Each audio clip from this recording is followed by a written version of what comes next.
Todavía dentro de la observación vamos a ver un poquito más y luego nos vamos ya a la interpretación y a la aplicación. Entonces, observación básicamente es leer el texto de muchas maneras, de todas las maneras posibles, y realmente, si te das cuenta, solo necesitas tu Biblia, es leer y leer y leer y nada más. ¿Cómo puedo enriquecer todo este proceso? Una manera sencilla, leer en otras versiones de la Biblia. O sea, no sé qué Biblia usan acá normalmente, ¿la Reina Valera 60? Sí. Pero además de la Reina Valera 60, tú puedes buscar una NBI, la Nueva Versión Internacional, la Dios Habla Hoy, la NTV, que es la Nueva Traducción Viviente, la Biblia de las Américas, la NBD, la Nueva Biblia al Día. Y así, son muchas versiones en español. Incluso si tú tienes familiares católicos y tienen Biblias católicas, la mayor parte de las Biblias católicas son muy buenas traducciones, excepto los comentarios que tienen abajo, pero el texto está muy bien traducido, son traducciones valiosas. La Nácar Colunga, la Biblia de Jerusalén, la Biblia latinoamericana, son versiones católicas que el texto bíblico es válido y es buena traducción, ¿sí? Lo que está mal, como te digo, son los comentarios que están a un ladito, pero el texto está padre. Es una forma de enriquecer todo esto, mi proceso de lectura, es leer repetidamente, ¿te acuerdas? Pero no solo una versión, también puedo leer todas las otras. Y el día de hoy, realmente, en internet encuentras absolutamente todo. Todas las versiones bíblicas. Y ustedes, bueno, la mayoría habla inglés. Además, pues sumas la King James o la New King James, cualquier otra versión en inglés enriquece. Si tú hablas francés, italiano, alemán, también leer en cualquiera de esas versiones ayuda, porque cada idioma tiene ciertas peculiaridades que te ayudan a entender mejor el texto. Otra cosa importante a la hora de leer es busca en tu lectura qué cosas está enfatizando el texto. ¿Qué cosas el texto está poniéndole más importancia? ¿Cómo puedo ver cuáles son las cosas enfatizadas? De distintas maneras. Una, por el tamaño de porción que se le dedica a algo.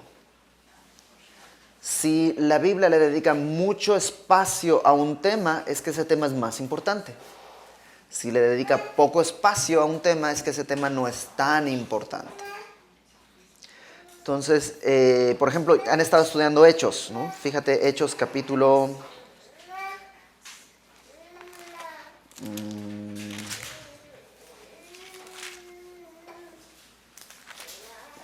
Déjame que lo ubique.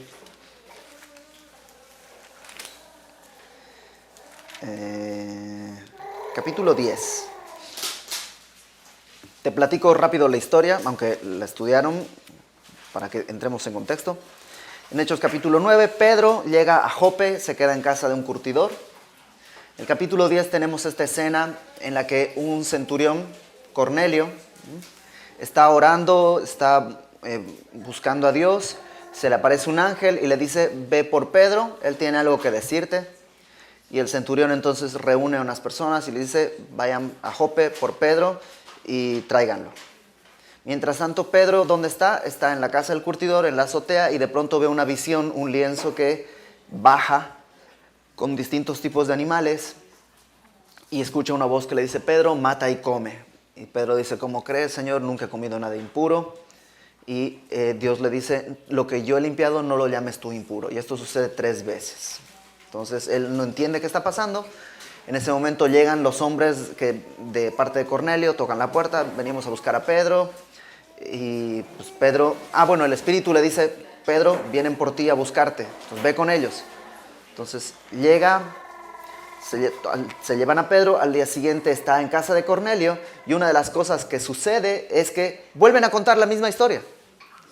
O sea, llega con Cornelio y le dice, Cornelio, pues aquí está Pedro. Y Cornelio dice, bueno, yo estaba en mi casa, estaba orando cuando vino un ángel y bla, bla, bla, la misma historia. Y es un encuentro además súper chistoso porque viene Pedro, sale Cornelio y Pedro le dice a Cornelio, pues Cornelio, ¿para qué me trajiste? Y Cornelio le dice, pues no sé, ¿para qué has venido? ¿No? Porque no sabe uno ni el otro a qué están. Entonces, esa escena, en el siguiente capítulo, Pedro va a Jerusalén. Y le preguntan a Pedro, ¿qué pasa? ¿Qué pasó? Y él vuelve a contar la misma historia. Estaba Cornelio en su casa, yo estaba tomando y vino un lienzo. La misma historia que está abarcando mucho espacio en un solo tema. ¿Por qué? Porque ese tema es fundamental. Básicamente Dios está diciendo ahí, mi iglesia está formada por judíos y por gentiles. Y los dos son parte de mi pueblo. Entonces, si te das cuenta, es un tema muy, muy, muy importante. No necesitamos hacernos judíos para entrar al reino de Dios. Dios ya limpió con su cruz. Entonces, mucho espacio es mucho énfasis. Poco espacio, poco énfasis. Entonces, en el tema que estás leyendo, en la porción, fíjate qué cosas son las enfatizadas. Otra cosa, qué cosas se repiten. A veces se repite una palabra muchas veces. ¿No? Juan 16 es.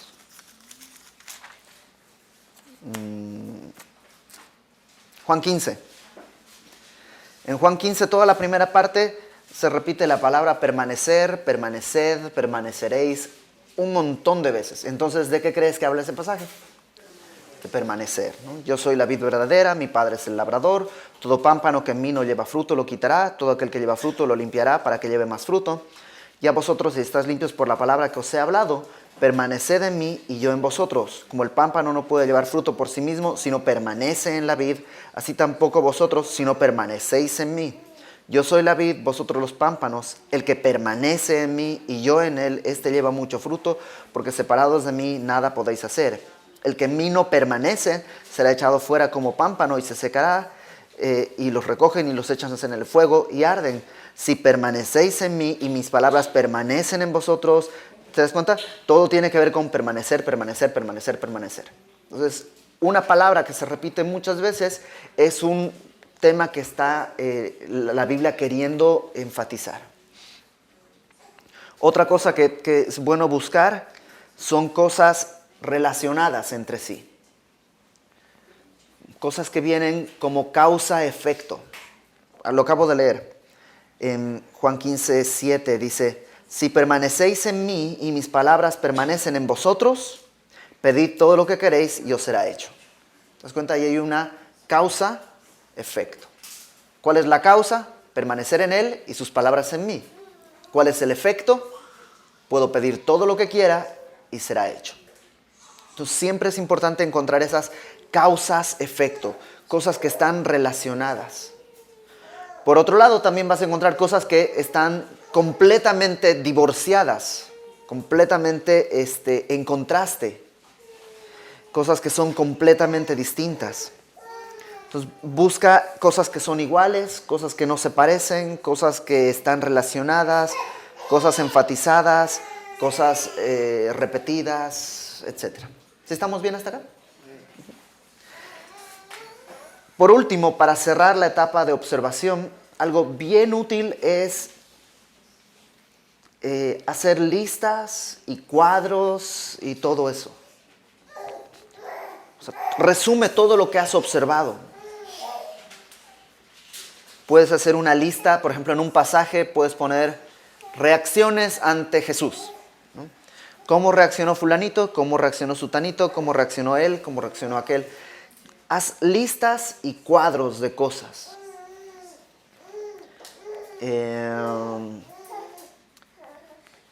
Lugares por donde pasó Pablo, ¿no? En este capítulo pasó por tal lugar. Entonces haces una lista de los lugares que pasó y qué sucedió en cada uno de estos lugares. ¿Cómo reaccionaron ante el discurso de Pablo? Algunos creyeron, Otros se burlaron. Otros dijeron, otro día oiremos más de ti. Y así. Entonces, si tú te acostumbras a observar y luego poner en cuadros todas tus observaciones, vas a organizar todo lo que estás aprendiendo. Alguien dice por ahí, la diferencia entre un escombro o un montón de escombros y una casa simplemente es orden. Los escombros están todos amontonados. Una casa, en cambio, tiene ese mismo material, pero ordenado y se puede edificar. Crea tablas, diagramas. Si tú sabes dibujar, crea dibujos. La manera en la que a ti te resulte más cómoda, pero trata de organizar todo lo que has aprendido. Otra lista importante es un cuadro de palabras que tengo que buscar en el diccionario o que tengo que aprender. Conceptos que no sé.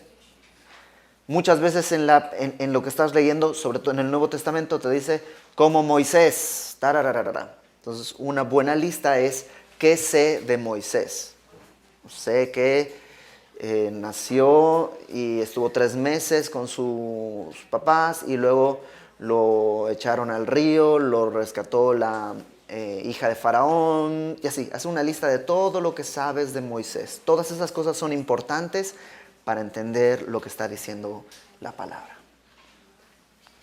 ¿Alguna pregunta sobre todo lo de observación? Para ya poder pasar a la siguiente etapa. ¿Nada? ¿Seguros? Eso quiere decir o que entendieron todo o que no entendieron nada. Bueno, vamos a ser optimistas. Vamos con la segunda etapa del método inductivo, que es interpretación. Todo lo que yo observé, ahora tengo que interpretar. Interpretación es básicamente qué quiere decir, ¿te acuerdas? Nehemías, por ejemplo, en el libro de Nehemías, se dice que Nehemías, estando yo en Susa, capital del reino, vino Hanani, uno de mis hermanos, con los otros que habían quedado de la cautividad. Así comienza el libro. Ok, Susa. Eso es observación. ¿Dónde están? Ah, están en Susa. Interpretación es, ok, ¿y dónde está Susa? Capital del reino. Ah, ok, ¿de qué reino? El reino árabe, reino persa, reino griego, reino egipcio, reino judío. O sea, el texto, observación, está en Susa, capital del reino. Interpretación, ¿dónde está Susa? ¿Qué reino es? Al final del capítulo 1 de Nehemías dice, yo era copero del rey. Eso es observación.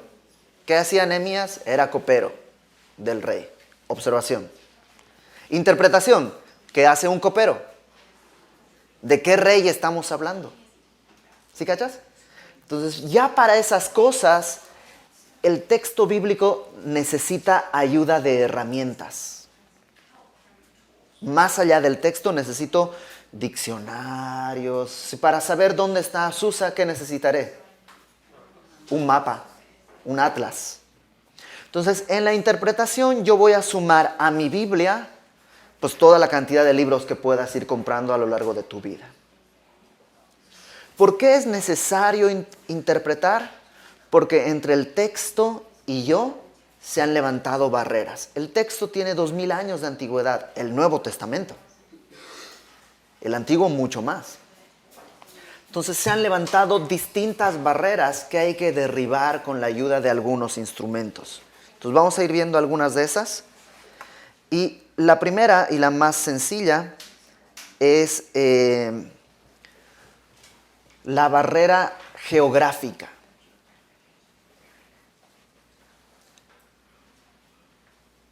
Si yo te digo, y eso es verdad, yo vivo en la colonia Nápoles y los miércoles voy a dar un estudio a Xochimilco. Tú dices, ah, qué padre. A no ser que sepas dónde está la colonia Nápoles y dónde está Xochimilco, en el DF. Entonces, si tú no entiendes esa distancia que hay, tú dices, órale, sí, y cuando entiendes la distancia que hay entre la Nápoles y Xochimilco, Dices, órale, ahí, o sea, sí es un acto de fe ir todos los miércoles hasta el sur, porque está lejos. Lo mismo nos ocurre con el texto bíblico. Geográficamente no necesariamente entendemos a primera vista lo que está sucediendo y tengo que ir a un atlas. Otra vez, en el caso de Nehemías, él está en Susa y luego tiene que ir a Jerusalén. Y luego va a ir con madera y con un montón de cosas. Necesitas un atlas y ver, ok, ¿cuánto está recorriendo con todo eso? Está recorriendo, cruza ríos, cruza bosques, cruza desiertos. ¿Qué es lo que tiene que recorrer para llegar? Todo eso lo voy a poder ver a través de un atlas. Eso es interpretación. Otra barrera que se levanta es la barrera, digamos, de cultura. Una barrera cultural. Hay cosas culturales, simplemente culturales, que no las entendemos a no ser que estemos inmersos en esa cultura. Por ejemplo, si yo te digo, una vez más, déjame poner el ejemplo de México. Si yo te digo, voy a ir a dejar a mi hija a la escuela, tengo que ir al trabajo, tengo que ir al supermercado, voy a pasar a visitar a una persona y luego voy a regresar a comer, ¿no? Si tú dices eso en el DF, te van a decir es imposible. El día de hoy, a lo mejor aquí tú dices, pues sí, se puede hacer todo eso en una mañana. En México es imposible hacer eso. Por el tráfico, por las cosas. O sea, en México normalmente haces 2 cosas al día. Despertar y dormir. No te da tiempo para nada más. ¿Por qué? Culturalmente no hay, o sea, el metro está atascado, el tráfico atascado, no hay espacio para más cosas. Entonces, cuando alguien te dice, hice estas 5 cosas en la mañana, o es Superman, o es el presidente de la República, o algo así. O tiene unas circunstancias muy especiales. Pero ¿cómo vamos a entender eso? Entendiendo la cultura en la que están sucediendo las cosas. Un ejemplo bíblico. En Apocalipsis, Jesús dice, aquí yo estoy a la puerta y toco, el que abra la puerta, entraré yo con él y cenaré con él y él conmigo. Entonces, qué padre. Culturalmente, en esa época, comer con alguien implicaba intimidad. O sea, el día de hoy tú y yo podemos sentarnos a comer con quien sea en un mall super X. Pero en aquella época no te sentabas a comer con cualquiera. De hecho, había una especie de guiso, ¿no?, de salsa en el centro y cada quien agarraba un pedazo de pan, lo remojaba y a la boca. Y otro pedazo en la boca. Y así están todos comiendo del mismo guiso. Entonces, al final de cuentas, realmente estás pues compartiendo baba porque no hay la ley de que ya te lo llevaste a la boca, tienes que comer otro pan, ¿no? Es más o menos el mismo que va y viene. Por eso era algo tan íntimo, ¿no? Y entonces cuando Jesús dice, yo voy a entrar y vamos a comer, vamos a cenar juntos, está hablando de una intimidad mucho más cercana que la que tú dirías, fuimos a comer. ¿Sí cachas? Eso tiene que ver con cultura. Y para romper ese tipo de barreras hay libros también, usos y costumbres, libros que te ayudan a entender los usos y costumbres de esa época. Otra barrera muy importante es la barrera del idioma. Ninguno de nosotros habla el hebreo bíblico y no sé si alguien acá hablará el griego koiné de esa época. Incluso el día de hoy los griegos que hablan griego no es este griego. Y aunque los traductores hacen su mayor esfuerzo, no siempre se logra traducir una palabra con todo el significado que tiene. Siempre tienes que renunciar a ciertas cosas. El ejemplo más claro, el ejemplo bíblico más claro, es el de la palabra amor. Cuando tú lees en el griego, hay veces que la palabra amor en griego es una palabra sutilmente distinta. En griego había, por ejemplo, la palabra philos, que es amor, pero es un amor fraternal, de hermanos. Hay el amor eros, que es un amor, pero es un amor más de hombre-mujer. Hay el amor storge, que habla de un amor más bien, digamos, como nacional, como un amor de grupo, ¿no? El amor, diríamos el día de hoy, el amor a la camiseta. Habla, también está el amor ágape, que es un amor desinteresado.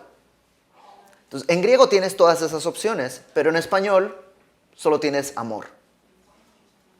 Entonces, por ejemplo, cuando Pedro está con Jesús, ¿te acuerdas en Juan capítulo 21?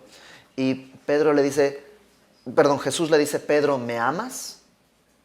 Le está preguntando, ¿me agapao? O sea, ¿me amas desinteresadamente? Y Pedro le contesta, Señor, tú sabes que te amo. Y en español es lo mismo, pero en griego le está diciendo Jesús, Pedro, ¿tú me agapao? Y Pedro le dice, Señor, tú sabes que te fileo. O sea, sí te amo, pero Pedro está admitiendo que no lo puede amar de la manera en la que Jesús le está diciendo. Por eso dice, y Pedro se puso triste cuando Jesús le volvió a preguntar lo mismo. En español esas sutiles diferencias no existen. Vámonos, por favor, a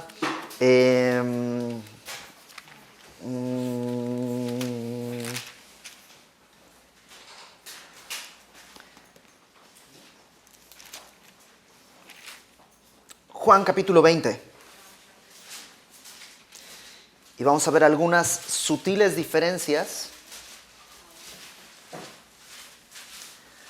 acerca de la palabra vio, que son súper sutiles. En español es imposible de deducirlo a no ser que tengas una herramienta para romper esta barrera del lenguaje.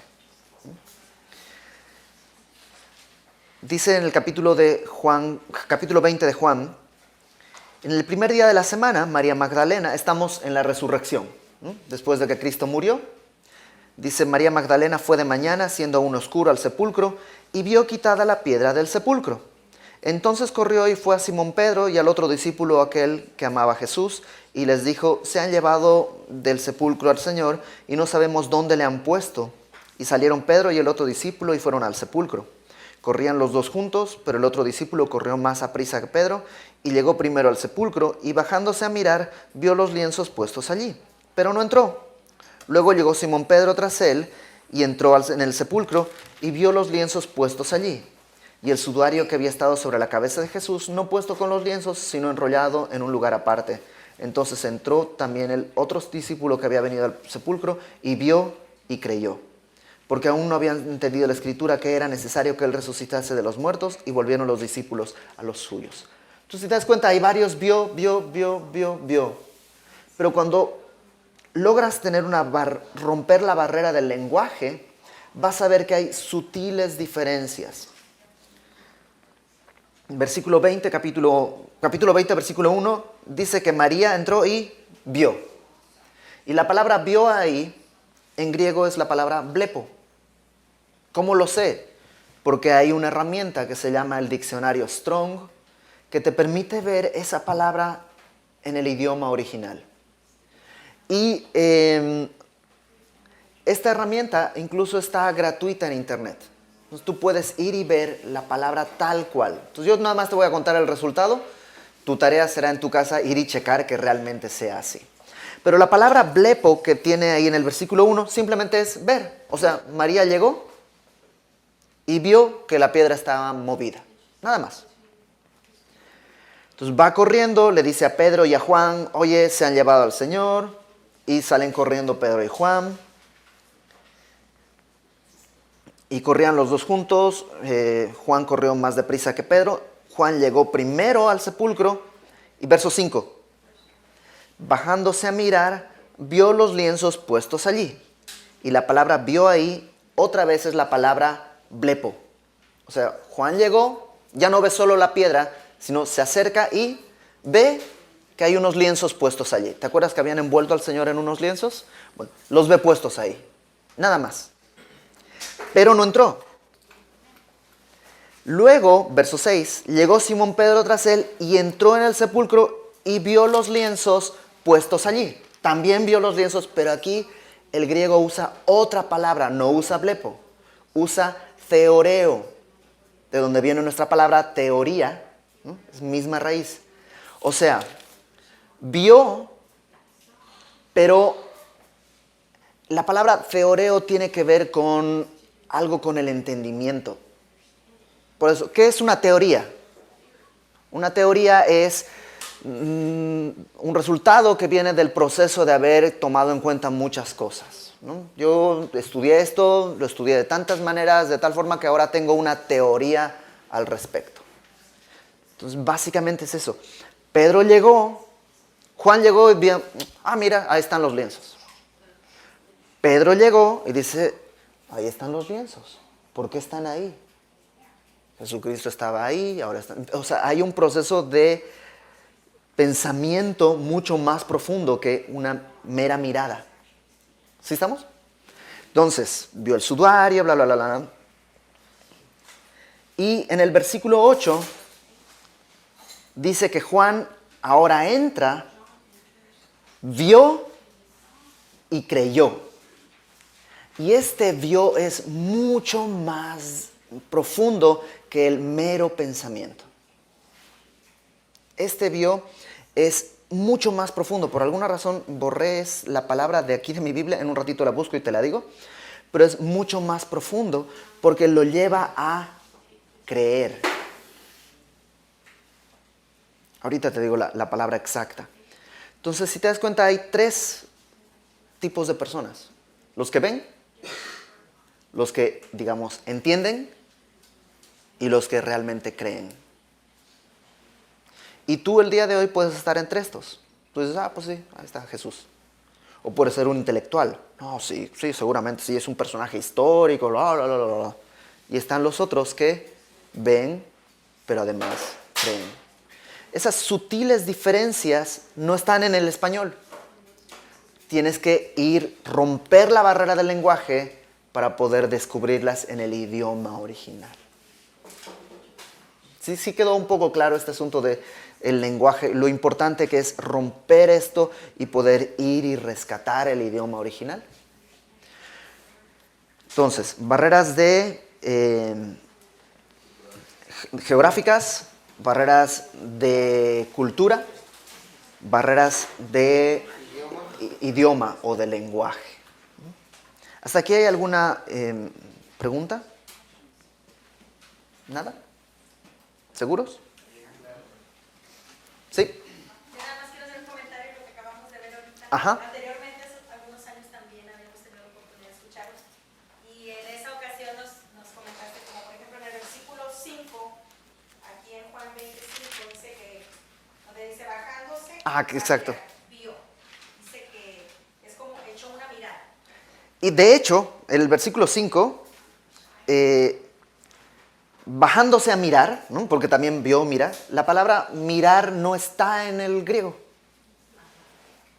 De hecho, lo que dice en griego, el griego es muy descriptivo de acciones. En griego lo que dice es, Pedro hizo así. O sea, no está la palabra mirar, digamos, dice, se agachó, diríamos así. Pero el griego te da la idea de que no se agachó. Entonces, de alguna manera, te está describiendo algo más que una acción con los ojos, sino una acción con el cuerpo. Si tú buscas en un diccionario Strong, la palabra mirar del versículo 5 no está. Porque realmente no dice, o sea, es como cuando en un pozo hizo esto. Se asomó, diríamos a lo mejor. Pero es raro, ¿no? Por eso. Una mirada superficial. Ajá, es como que hizo esto. ¿Por qué? Porque los idiomas no pueden traducir. Siempre pongo este ejemplo. No sé si, a lo mejor, a ver, ustedes díganme, angloparlantes, personas que hablan inglés. ¿Existe alguna palabra en inglés para traducir naco? Por ejemplo. ¿No? Pero ojo, no un equivalente. De hecho, en español mismo, no existe una, porque yo te lo digo como extranjero. Yo llegué a México y me dijeron, mira qué naco es aquel. ¿Qué es naco? Pues es... O sea, tienes que crecer para poder saber, ¿no? Porque no es fácil definirlo. ¿Es feo? Pues, no, feo, no necesariamente, pero es feo. ¿Es entonces barato? Pues, no, pero puede ser. ¿Es de mal gusto? Pues puede entenderse como de mal gusto, pero no necesariamente. O sea, tiene un significado muy amplio. Entonces, si tú estuvieras traduciendo, ¿no? Y vio un coche que era muy naco, ¿no? Al inglés, utilizarías una palabra para traducirlo. Pero si dices, era una persona naca, a lo mejor no usas la misma palabra para traducirlo. O llegas y era un ambiente naco, ¿no? Entonces no usas la misma, estás usando en español es una misma palabra, pero al inglés probablemente usarías una palabra distinta dependiendo del contexto. Lo mismo pasa en griego. Una palabra en griego puede tener un significado tan amplio que al español se traduce de distintas maneras. Porque además, como es una traducción, no un comentario, lo que tenemos en la Biblia, tienes que tratar de usar una palabra, porque si no vas a distraer de todo el mensaje general. Y para romper eso están las barreras precisamente como el diccionario Strong, el diccionario Vine.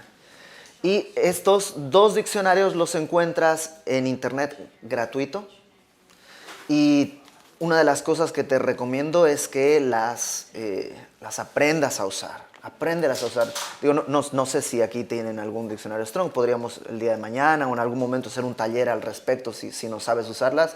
Con mucho gusto, o si no son todos, algunos los que quieran, les puedo ayudar a usar, a aprender a usar. Es súper padre, súper sencillo. El día de hoy, si tienes una computadora e internet, ya lo hiciste. Los programas son gratuitos, la mayoría. Hay aplicaciones aquí, ¿no? Cabe todo. Y es muy sencillo, ¿no? Muy sencillo. Ok, en la interpretación, si no hay más preguntas, ¿algo más? Eidón, exactamente. Que tiene que ver con la experiencia. ¿Quiénes de aquí han subido a... Te voy a poner mi caso. Yo me he subido muchas veces a aviones. Los odio con toda mi alma. No es que tengo miedo que se caigan. O sea, no tengo temor ni a morirme ni a que se caigan. Son seguros y todo lo sé. Bien. Pero los aborrezco con toda mi alma. O sea, subirme a un avión requiere valor, fe y espiritualidad para mí, ¿no? En serio, odio los aviones. Pero tú no lo vas a entender a no ser que hayas experimentado ese mismo odio. O sea, solamente alguien que lo ha vivido de la manera en la que yo lo vivo, entiende qué tan molesto es subirme a un avión, ¿no? Y ese conocimiento de experiencia, o déjame ponerlo más, si has estado en un accidente de coche, sabes lo que se siente. Si alguien nunca ha tenido un accidente de coche, no te puede decir te entiendo. Aunque sea una persona que los ha visto, los ha grabado, si no ha estado, no lo logra entender. Ese es el conocimiento eidón que está ahí en el versículo 20 versículo 8 del capítulo 20. O sea, algo va un poco más profundo de ver, vio, con el siguiente vio y pensó, Y el siguiente es vio, pero de una manera más experimental. Estuvo ahí, pensó, vio, creyó. ¿Sí cachas? Entonces mucho más profundo. Ok, una cosa más antes de terminar con lo de la interpretación. Bueno, dos cosas más. La primera tiene que ver con... una vez preguntaron, ¿ustedes toman la Biblia literalmente? Yo me acuerdo cuando yo no era creyente, una de las cosas por las que me burlaba de los cristianos es que ellos toman literalmente la Biblia. Entonces, cuando me convertí, yo empecé a decir, yo creo en la Biblia literal. Pero ahora, si me preguntan, Iber, ¿tú crees literalmente, tú tomas literalmente la Biblia? Yo te diría, yo tomo seriamente la Biblia. ¿Por qué no literalmente? Porque hay cosas que no son literales. Ojo, no estoy diciendo que la Biblia no es literal, sino que hay cosas que no son literales. ¿Cómo diferenciar lo que es literal de lo que es, digamos, está en sentido figurado? Te voy a dar un principio y algunas otras cosas al respecto. Número 1, este es el principio básico. Usa el sentido literal a menos que haya una buena razón para no hacerlo. Déjame repetirlo. Usa el sentido literal a menos que haya una buena razón para no hacerlo.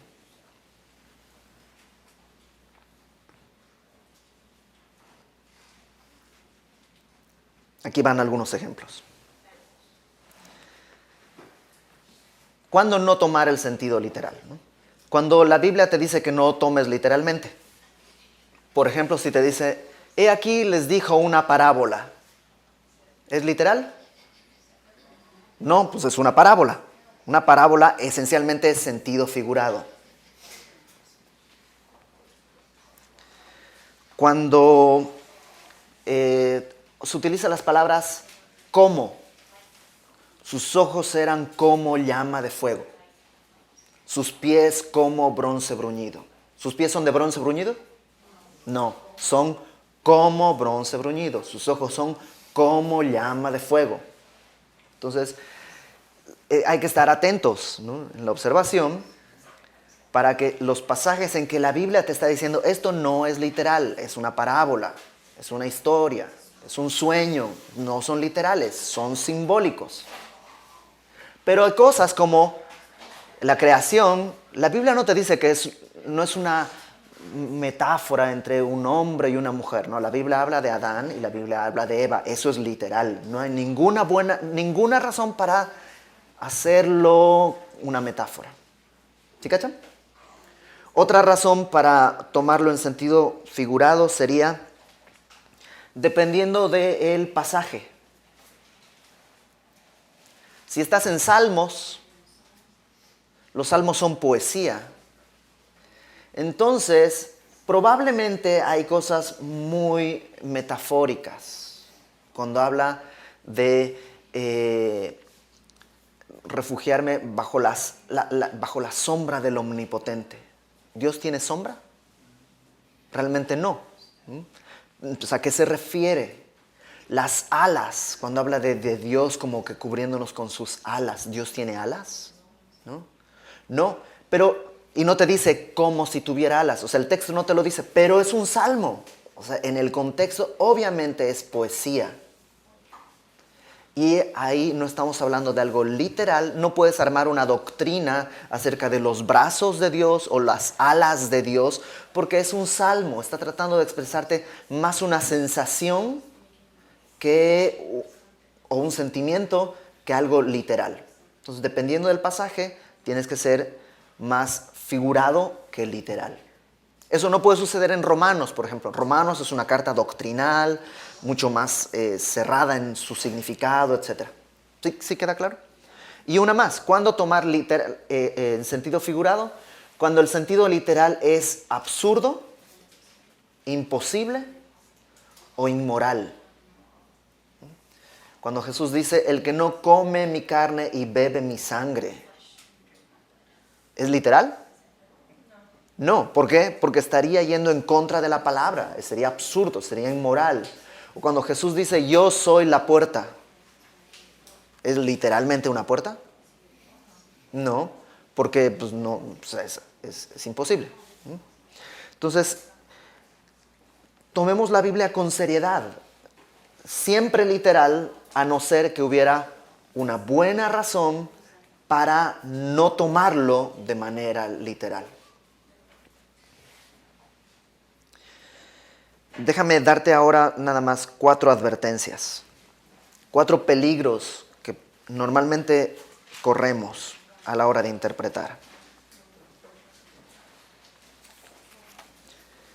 El primero es leer mal.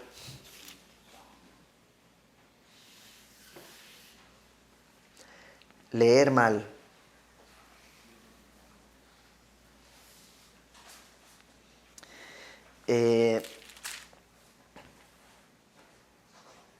¿Cómo puedo evitar leer mal? Con una buena observación. O sea, si después de leer 50 veces un pasaje lo sigues leyendo mal, ahí sí ya ni cómo hacerle, pero en alguna de las veces tienes que darte cuenta que hay un error, un típico error. El dinero es la raíz de todos los males, ¿no? Muchas veces se dice, ¿pero es verdad eso? No, lo que la Biblia dice es, el amor al dinero es la raíz de todos los males. El dinero es una cosa, nada más. Bien usada puede ser bastante útil. Otro error, en Romanos 9:16 dice, así que no depende del que quiere ni del que corre, y muchas veces pensamos, sino del que Dios tiene misericordia. No depende del que quiere, no depende del que corre, sino del que Dios tiene misericordia. Eso es como que normalmente lo que viene a nuestra mente. Pero ¿qué es lo que dice? Así que no depende del que quiere, ni del que corre, sino de Dios que tiene misericordia. ¿Sí cachas cómo cambia el sentido? Entonces, un grave error es leer mal el texto. ¿Cómo puedo evitar leer mal el texto? Observación. Muchas veces leerlo, distintas versiones, distintas formas, y eso va a evitarte que tu interpretación sea floja. Otro error en la interpretación, ser subjetivo o relativo. Y eso es, pues yo siento que este pasaje quiere decir esto. Pues no, ok, está chido lo que tú sientes, pero ¿qué es lo que dice? A mí, o sea, lo que sientes es una cosa, pero ¿qué es lo que dice? No depende de mis sentimientos, no depende de lo que yo creo, depende de lo que dice. Eso es ser subjetivo, ¿no? Ser relativo es, ok, la Biblia dice que eso está mal, pero en mi caso no aplica. Típico de familias en las que hay problemas de que, pues, es que sí, nosotros no nos casamos porque pues creemos que Dios conoce nuestro amor y la Biblia dice que Dios es amor. Ahora, está bien padre todo el discurso, pero no importa cuánto te ames, la Biblia habla muy claro acerca del pecado, acerca del matrimonio y la santidad en el matrimonio. Entonces, esta idea de hacer relativa la verdad de Dios. Y el último peligro a evitar, dijimos leer mal, número 1. Número 2, ser relativo o subjetivo. Y número 3, exceso de confianza. El clásico, ya me lo sé. Si tú vienes a la palabra a querer estudiar con el eso ya me lo sé, normalmente vas a ser un candidato a doctrinas equivocadas. Muchos pasajes, es más, yo creo, eso es lo que yo creo, ¿no? La mayor parte de las cosas que sabemos de la Biblia nos las han contado. Y no está mal, o sea, no está mal venir a la iglesia y que alguien te enseñe y todo, no está mal. Pero la mayor parte de lo que sabemos de la Biblia, alguien nos lo enseñó, pero no lo hemos leído, no lo hemos descubierto. Entonces yo tengo que venir a la palabra a que incluso todo lo que yo sé, la Biblia diga, esto sí, esto no, esto está equivocado. Entonces no tener confianza en mi sabiduría, sino con mi sabiduría venir a la palabra y que la palabra me enseñe nuevamente si es necesario. A mí me pasa que hay cosas que enseñé cuando empecé a estudiar la Biblia y el pastor Fermín me dijo, pues predica. He escuchado algunas prédicas de esa época y es así, ¿te cae que yo dije eso? O sea, realmente es así como, ¡ay, qué oso! Quítenlo de la página, por favor. Porque, o por lo menos déjame cortarle estos pedazos porque está bien, bien mal, ¿no? Y yo podría decir, eso ya me lo sé. O podría venir a la palabra y decir, híjole, me lo sabía, pero me lo sabía mal, ¿no? Y ahora quiero aprender a corregir. Entonces, la interpretación siempre va a requerir eso, que vengas dispuesto a ser enseñado. Ok, rápidamente entonces vamos a la aplicación. ¿Por qué fue más larga la observación que la interpretación? Porque así es el proceso de estudio. Si inviertes más tiempo en la observación, la aplicación va a ser más fácil y la aplicación nomás así solita, así ¡pum!, va a caer.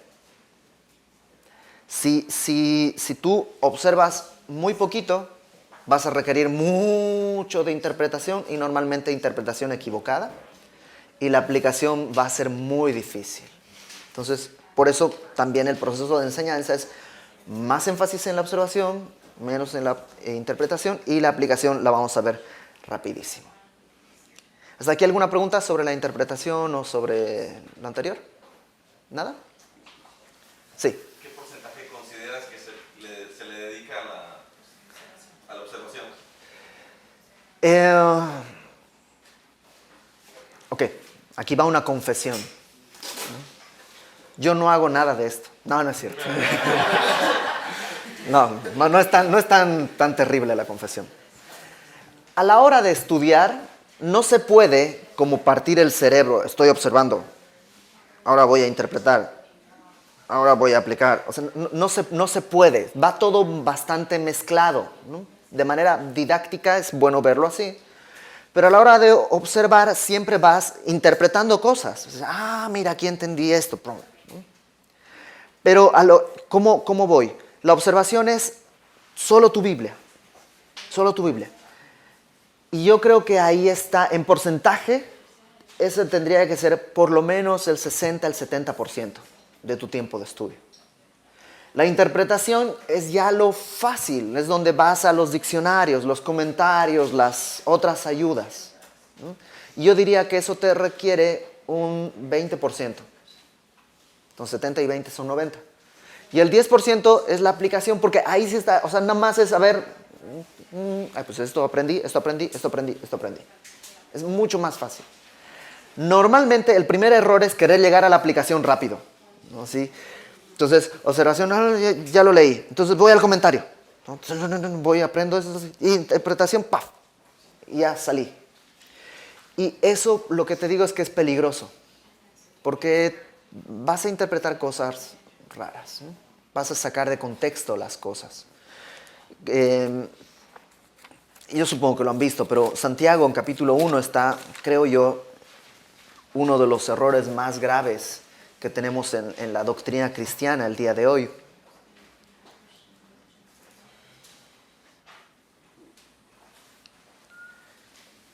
Santiago 1:6 dice, pero pida con fe, no dudando nada, porque el que duda es semejante a la onda del mar, que es arrastrada por el viento y echada de una parte a otra. Entonces esto, pida con fe, se ha tomado como, tú dilo, pero dilo así, visualízalo, hay poder en tu palabra, dilo, nómbralo, decláralo, confiésalo, ese coche es mío, y no dudes, pídelo con fe, ahí lo dice la palabra. Pero un versículo antes, ¿de qué está hablando? Si alguno de vosotros tiene falta de sabiduría, pídala a Dios, el cual da a todos abundantemente y sin reproche y le será dada, pero pida con fe. Y dices, entonces ¿no era para pedir cualquier cosa? No, para pedir sabiduría. ¿Qué quiere decir pedir sabiduría con fe? Quiere decir que lo que Dios diga, eso va a ser correcto. Porque a veces pedimos, Señor, ¿qué hago en medio de este asunto? Y Dios te dice, pues ve y pide perdón. Ok, déjame consultar otra opinión, Señor, ¿no? Eso es pedir sin fe.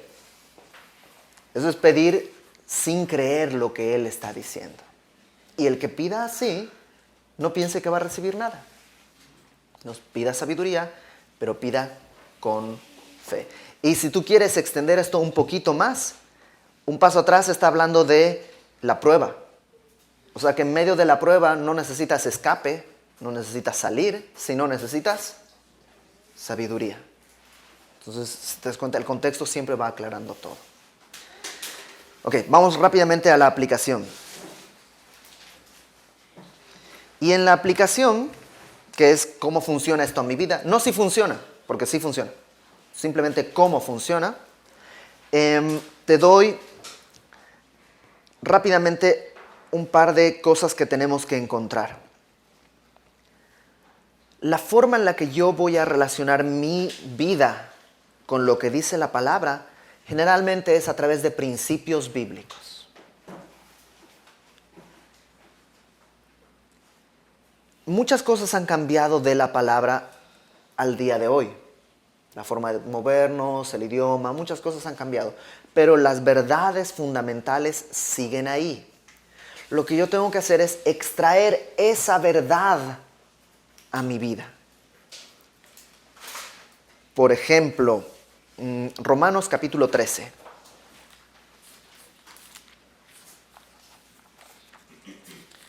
Romanos capítulo 13.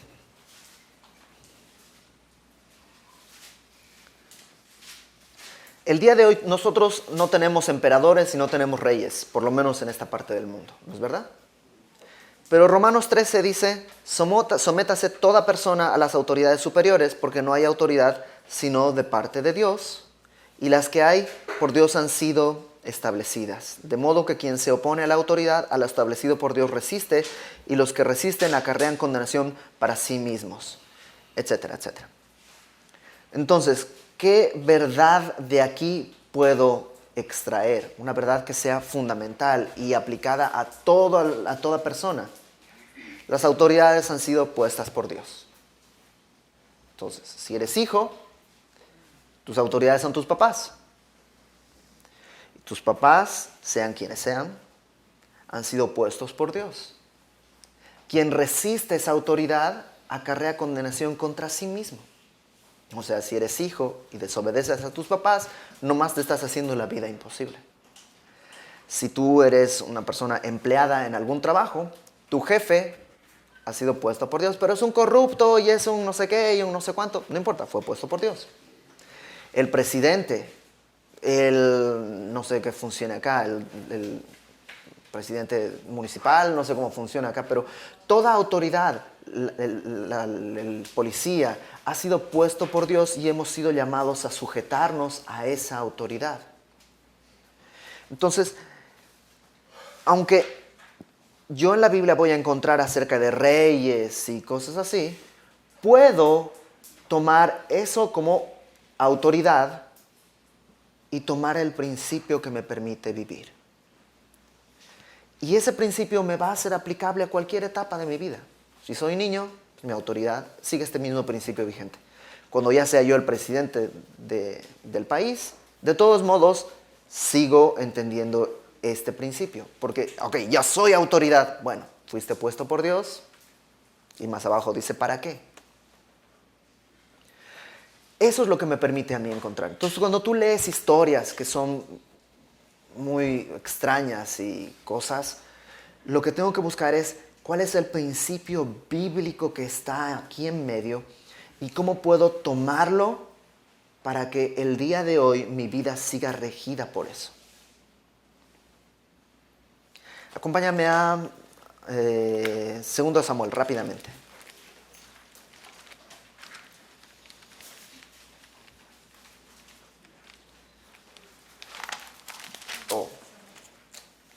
capítulo, ahorita te digo.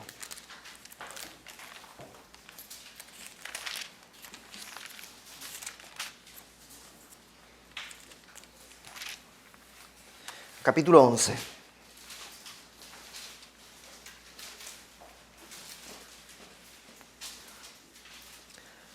Aconteció al año siguiente, David es el rey en este momento.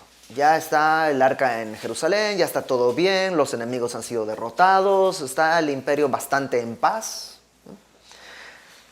Ya Saúl no lo está persiguiendo, ya todo pinta color de rosa. Aconteció al año siguiente, en el tiempo que salen los reyes a la guerra, que David envió a Joab y con él sus siervos y a todo Israel y destruyeron a los amonitas y sitiaron Rabá, pero David se quedó en Jerusalén. Y tú dices, ok, ¿qué puedo aplicar de ahí a mi vida? Cuando vaya a la guerra, ya no estamos en eso. Pero ¿cuál es el principio de lo que nos está mostrando acá? ¿Dónde debería estar David? Versículo 1 al principio. En el tiempo que salen los reyes a la guerra, ¿qué era David? ¿Dónde debería estar? La guerra. David envió ¿a quién? A Joab y con él a sus siervos y a todo Israel y destruyeron a los amonitas, sitiaron a Rabá, pero David se quedó en Jerusalén. Yo sé que sabes el resto de la historia, va a terminar buscando a la mujer de Urías y todo. ¿Dónde comenzó? David no estaba donde debería estar. Entonces, un principio bíblico que puedo obtener de ahí es, tengo que estar donde Dios me pide. ¿Había algún pecado en quedarse en Jerusalén? No, no era pecado, pero simplemente no estaba donde tendría que haber estado. Está sembrando el terreno para el pecado. Versículo 2. Sucedió un día, al caer la tarde, que se levantó David de su lecho y se paseaba sobre el terrado de la casa real. Ok. Dices, ok, cuando tenga casa real no me voy a pasear por el terrado. Esa aplicación no sirve, ¿no? Pero sí sirve una cosa. ¿A qué hora se levantó David? Verso 2. Al caer la tarde, ahí estaba de flojo. Al caer la tarde se levanta y toda la cosa. Ok, busca en la Biblia todo lo que la Biblia dice acerca de la pereza y todas las consecuencias que van a venir. A eso sí nos puede pegar, ¿no es verdad? David estaba ahí aburrido. Dice después, y vio desde el terrado a una mujer que se estaba bañando, la cual era muy hermosa. Y envió, dice David, a preguntar por aquella mujer, y le dijeron, aquella es Betsabé, hija de Eliam, mujer de Urías Eteo. ¿Qué es lo siguiente que hace David? Estaba donde no tenía que estar. Estaba todo en pereza, se levanta y va a caminar. Ve a una mujer bañándose, viendo lo que no debería ver, ¿no? Y alguien puede decir, es que, pues, ¿por qué Betsabé se bañaba ahí? Ok, puede ser. Pero si ya ves que hay una mujer bañándose, ¿qué es lo que debería haber hecho David? Siendo el rey, oigan, díganle a esa mujer que vaya a bañarse donde tiene que estar en privado. Pero en vez de eso, ¿qué es lo que hace? Oye, a ver, ¿quién es esa mujer? Entonces, ya en su mente hay un proceso, ya está interesado en su mente. Entonces, ¿cómo puedo obtener de ahí un principio bíblico para el día de hoy? ¿En qué estoy ocupando? ¿Qué es lo que me está interesando? Todavía David no ha pecado, pero ¿de qué se está interesando? ¿Por qué quería saber el nombre de esa mujer? ¿Para orar por ella? ¿Para que le vaya bien? O sea, ¿cuál es la razón por la que David? Y tú y yo en nuestra mente no hemos pecado, pero ¿qué tal si sacaran tu mente y la proyectaran acá? Entonces ahí hay un principio bíblico que tú puedes aplicar al día de hoy. ¿En qué ocupas tu mente? ¿Sí cachan? Entonces David dice, a ver, vayan, y hasta le contestan, ¿no? Es Betsabé, hija de Eliam, esposa de Urías Eteo, David. ¿Te das cuenta que es una esposa? Y fíjate qué es lo que dice, verso 4. Envió David mensajeros y la tomó y vino a él y él durmió con ella. Y entonces ya está el pecado consumado.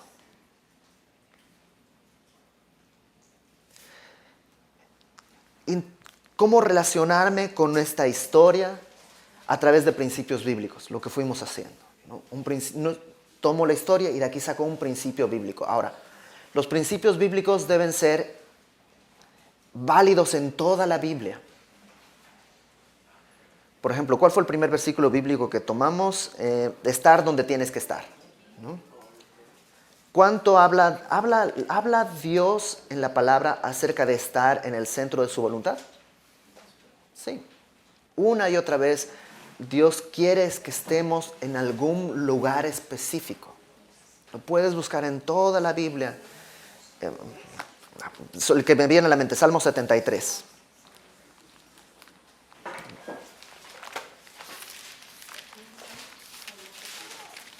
Salmo 73, que es...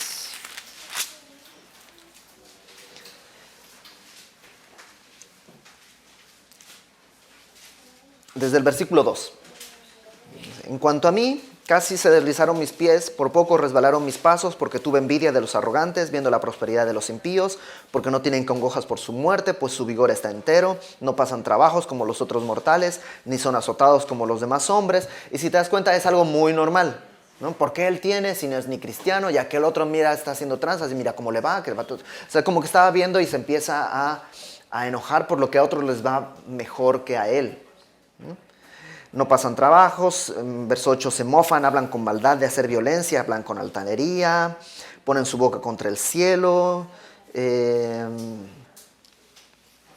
Verso 13, fíjate, verdaderamente en vano he limpiado mi oración y lavado mis manos en inocencia. O sea, está súper deprimido, ¿para qué voy a la iglesia? ¿Y para qué leo mi Biblia? Y bla, bla, bla, bla, bla. Verso 17. Hasta que entrando en el santuario de Dios comprendí el fin de ellos. ¿Cuándo fue que le cae el 20? ¿Cuándo es que se da cuenta? Cuando Él está donde tiene que estar. Entrando en la comunión de los santos, sus ojos son abiertos. Entonces, esto de estar donde tengo que estar corre por toda la Biblia. Y con esto vamos a terminar. Acompáñame a Santiago 1.